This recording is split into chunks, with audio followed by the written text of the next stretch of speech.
Welcome to day 94. We are still in Judges, Judges 11 through 15. So today's another short day, just pointing out some typical things for you to look at and think of. Yesterday we talked about Jephthah, his 300 years, not his 300 years, but 300 years after the Exodus. And now we're ending with Jephthah and his daughter, and he makes a vow saying, God, if you bring me a victory, then I'll sacrifice anything to you that comes out of my house. And of course, that's a foolish thing. A lot of times we say foolish things and do foolish things and make foolish vows, and we got to watch out what that means. But here's the coolest thing behind that story is the daughter, when he tells her what he has done, the daughter totally gives it up and says, well, whatever it is, you have to make sure you follow through on it. And so he tells her about it, and she says, well, first let me go with my friends up into the mountains and for 2 months.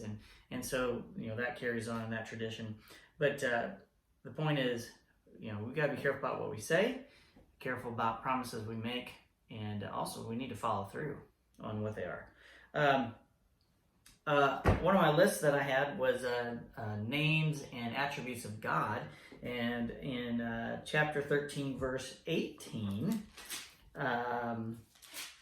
it says, "Why do you ask my name?" The angel of the Lord replied, "It is too wonderful for you to understand." Even the name is too wonderful for us to understand. How wonderful that is. So I put that on my list. And the next thing is the number 7. In Judges 14, verses 12 and 18, Samson said to them, "Let me tell you a riddle. If you solve my riddle during these 7 days of the celebration," okay, they're talking about one of the celebrations, one of the festivals. So that's nothing new, but I'm just pointing out it's another reference to 7. And then in verse 18,